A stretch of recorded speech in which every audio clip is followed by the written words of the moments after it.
as a mentor, you are a believer in customer centric approaches. That's how you built your business. You write a column in Envision magazine on leadership and management.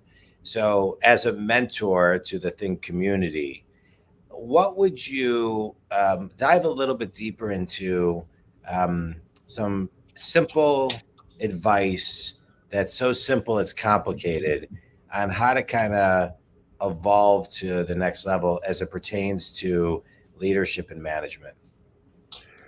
Well, I think that one of the things that I would tell my younger self, I'll put it in that context. So, Yeah, if I had an opportunity to mentor my younger self, I would say, first and foremost, take 100% responsibility for your life yeah, and your success, I guess would yeah, be another way of saying it, and realize that you have far more influence over the outcome of whatever you're doing than you might realize. And we tend to limit our kind of understanding and therefore limit ourselves. So first of all, I would say take 100% responsibility for yeah, your own. And then knowing that, then I would advise to take a very strong commitment towards personal growth. People tend to believe that just living creates growth, and it doesn't. I mean, I'm sure you and I both know people that are in their 60s and they've never really personally grown their own understanding and ability since they were in their 20s or 30s yeah, because their life becomes just a repetitive routine yeah, without ever stopping and being intentional about how to personally put yourself on a growth plan. yeah, And I learned that later than I wish I had, yeah, but I learned it. yeah, And to the point where now it's an annual exercise that I've had in place for the last 10, 15 years, where I actually plan my personal growth for the upcoming year. yeah, And, every morning there's parts of that plan that I execute.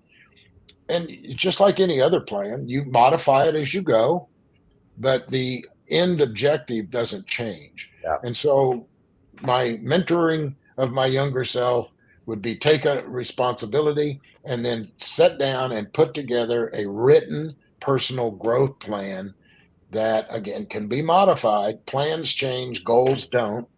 And but start doing it because the the opportunity that comes with incremental improvement daily is far surpasses the home run everybody looks for. Yeah. And Love so it. those would be two pieces Yeah. that I would put a tremendous amount of emphasis on, whether it's myself or my people that work for me, that I often have these types of conversations Yeah. with. No, I feel the same way. So I'm a business coach. I have my coaching company. I also have another company called Launch 3, and it's a Mhm. platform for basically people to grow of all ages. And we're actually doing a 2.0 version where we're launching 200 micro courses, and then we're adding every single week. It's amazing. But one of the things we talk about in it is building a life plan. And we actually interviewed Howard Behar, who's a former president of Starbucks, who they refer to as the soul of Starbucks. And he, in his interview with us, talked about how he and his wife every year go on a retreat where they build their life plan for the Mhm. year.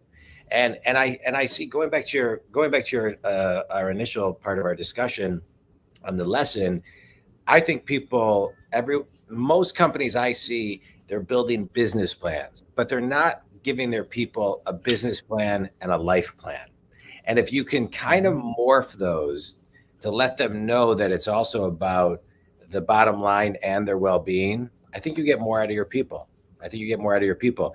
And a word you used earlier, which I really love, um, is intention. Right? What's Mhm. the intention? I, I look at it as the more I can help the people that I work with, the work report to me or work in our organization, the Yeah. more I can help them build a life plan, a personal growth plan, Right. then they become more valuable to the organization. Right. Correct. And then there becomes something that's more tangible in terms of compensation Right. increases. And what if you're bringing more value, then you deserve more money. Yeah. If you're not bringing more value, then the fact that you're warming a chair for another year doesn't mean I'm obligated to pay you more money. Right. But also, if you can build them from the inside out and they can Hmm. connect more intrinsically to the company and the people who got them to their next level of not only business potential, but personal potential, great things happen for all. Great things happen for all. Yeah. Absolutely. Yeah. Absolutely. Yeah. The other thing that I've noticed as I've gotten older and been in this more of an executive position is I almost, not almost, I do feel an obligation because I have a young lady that reports to me that's in her late 30s and very talented individual. And I now take on kind of this role that says, listen, I'm crazy if I think you're going to work for me the rest of your life. I mean, I'm just, she's at that age where she's probably got at least another position, if not two more positions Sure. with other companies. And so now I have this obligation to help her. She's contributed to our group in a very valuable way. I'm grateful for what she's done, but I'm thinking of her now in her 50s. And what will she look back on and say, that changed me? Yeah. Those lessons that I learned working with John gave me a much more rewarding life Yeah. experience. Yeah. It's And beautiful. yeah, and so when you do that, what I've noticed is when you really invest like that in people, they stay with you. You Yeah. know, I mean, it because we can always get more money someplace else, Yeah. but the relationship and the value that we perceive and that others perceive of us doesn't always come along. And you've Right. probably had jobs like I've had where, yeah, the pay was okay, but God, I got treated kind of like crap for Yeah. a number of years. So you don't want that. Right. Well, So the loyalty to the company goes away immediately, and then it's a mhm. means to an end, to fulfillment. Yeah. No, I love what you're talking about.